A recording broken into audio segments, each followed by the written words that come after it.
সরকারি ক্ষমতার ব্যবহার করে, সরকারি প্রোটোকল ব্যবহার করে তারা দল করছেন এবং তাদের তো দল করার মতো একজনেরও কোনো টাকা আমরা দেখি না। তারা ছাত্র, তারা বেকার। কিন্তু হাজার, হাজার কোটি টাকা খরচ করে দল করছেন। শত, শত গাড়ির বহন নিয়ে নবাবী কায়দায়, রাজকীয় কায়দায় চলাফেরা করছেন। তো এটা দুর্নীতির একটা আখড়া এবং বাংলাদেশের ইতিহাসে এই ধরনের এই ১ মাসের মধ্যে এরকম দুর্নীতি কোনো দল করে নাই। রাষ্ট্রীয় দলীয়করণ, বিভিন্ন ব্যবসায়িক দিক থেকে চাঁদাবাজি করা, এভাবে একটা দুর্নীতির দল আবার তৈরি হলো যেটা জন আকাঙ্ক্ষার সম্পূর্ণ বিপরীত। একক ধর্মের রাজনীতির নামে যে ধর্মের মূল শিক্ষার বিপরীত খুন-জুলুমের জঙ্গিবাদী রাজনীতি, ইসলামের নামে, হিন্দু ধর্মের নামে, খ্রিস্টান ধর্মের নামে, ইহুদি ধর্মের নামে, বিভিন্ন মতবাদের নামে যে একক গোষ্ঠীবাদী রাজনীতি এবং বস্তুবাদী চেতনা, নাস্তিক্য উদ্ভূত বস্তুবাদী জাতীয়তাবাদী চেতনা যেটা মানবতা বিধ্বংসী, মানুষের মধ্যে বস্তুবাদী চেতনার ভিত্তিতে বিভেদ, বৈষম্য, শত্রুতা করে।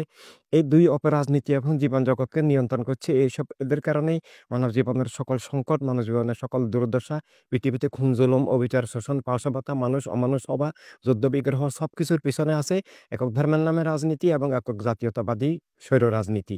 এই দুইটা রাজনীতি থেকে মুক্তির জন্য কর্তব্য হিসাবে মানবতা রাজনীতি আমাদের সবার জীবন রক্ষার স্বার্থে অপরিহার্য প্রয়োজন। তাই আমরা ইনসানিয়ত বিপ্লব সারা দুনিয়াতে মানবতা রাজনীতি প্রবর্তনের জন্য মানবতা রাষ্ট্র, মানবতার দুনিয়ার লক্ষ্যে সব মানুষের ভালোবাসায় অর্থাৎ আল্লাহ রাসূলের ভালোবাসায়, সব মানুষের কল্যাণ ভালোবাসার ভিত্তিতে মানবতা রাজনীতি নিয়েই কাজ করছি। অবশ্যই নির্বাচন হওয়া দরকার, তবে সেটা সুষ্ঠু নির্বাচন, সেটা স্বাধীন নির্বাচন, নিরপেক্ষ নির্বাচন। সরকারি পৃষ্ঠপোষকতায় কোনো দল তৈরি করে আবার রাষ্ট্র জবরদখল করা, কাউকে ক্ষমতায় এনে দেওয়া, জঙ্গিবাদী দলগুলোকে ইসলামের নামে বা বিভিন্ন ধর্মের নামে এগুলোকে পৃষ্ঠপোষকতা দিয়ে, এগুলোকে প্রশ্রয় দিয়ে রাষ্ট্রকে, ধর্মকে ধ্বংস করার যে ষড়যন্ত্র, এ ধরনের হলে সেটা সুষ্ঠু নির্বাচন হবে না।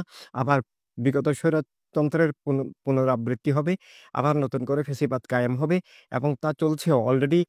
মিথ্যা মামলায় লক্ষ মানুষকে কারাগারে নেওয়া হচ্ছে। ক্ষমতার বলে কাউকে রাষ্ট্র ক্ষমতায় এনে দিয়ে প্রশাসনের নির্বাচন গণতন্ত্র হত্যা না হয় তাহলে আমরা ৩০০ আসনে নির্বাচনের জন্য প্রস্তুতি নিচ্ছি। সব জায়গায় সমাবেশ করার চেষ্টা করছি কিন্তু আমাদেরকে সমাবেশ করতে দেওয়া হচ্ছে না। চট্টগ্রামে আমরা সমাবেশের আবেদন করলাম পুলিশ প্রশাসন সবার কাছে। প্রথমে আমাদেরকে মৌখিকভাবে অনুমতি দিয়ে এবং কোতোয়ালি থানা থেকে আমাদের পক্ষে পজিটিভ রিপোর্ট দেওয়ার পরেও প্রশাসন পরবর্তীকালে প্রোগ্রামের আগের দিন আমাদের সমাবেশ বন্ধ করে দিলেন। ফেনীতেও তাই ঘটলো, বিজয়নগরে তাই ঘটলো, আরো অনেক জায়গায় তাই ঘটছে। আমাদেরকে মানবতার রাজনীতি তুলে দিতে দেওয়া হচ্ছে না, আমাদেরকে জনগণের কাছে পৌঁছতে দেওয়া হচ্ছে না। এটা একটা বিরাট বৈষম্য, এটা একটা স্বৈরাচারী ফ্যাসিবাদী আচরণ। সেখান থেকে তারা যেন ফিরে আসেন, তারা যেন সবার অধিকার নিশ্চিত করেন, আমরা তাদের কাছে সেই অনুরোধ আবেদন জানাচ্ছি। আওয়ামী লীগ যখন ক্ষমতায়, তখন আমরা আওয়ামী লীগের বিরুদ্ধে অনেক আন্দোলন করেছি।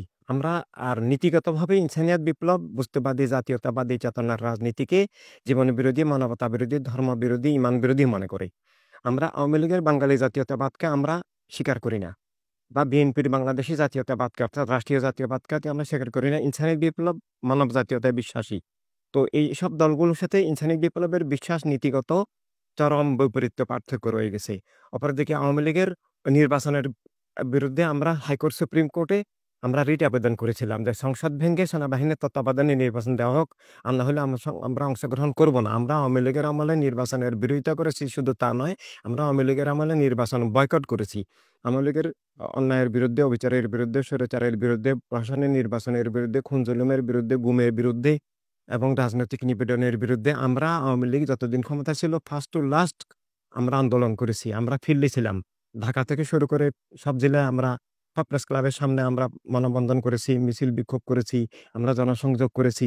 এজন্য নীতিগতভাবে আওয়ামী লীগ, বিএনপি বা এইসব বস্তুবাদী জাতীয়তাবাদী চেতনার দলকে ইনসানিয়াত বিপ্লব রাজনৈতিক দল হিসেবেও স্বীকার করে না এবং ধর্মের নামে যে উগ্রবাদী সাম্প্রদায়িক দলগুলোকে ইনসানিয়াত বিপ্লব ধর্মের রাজনীতি বা রাজনীতি হিসেবেও স্বীকার করে না। আমরা ইনসানিয়াত বিপ্লব, মানবতার রাষ্ট্র চাই। ধর্ম, মত, পথ নির্বিশেষে সব মানুষ তার বিশ্বাস আদর্শ নিয়ে স্বাধীনভাবে চলবেন। সব মানুষের জীবন নিরাপদ হবে।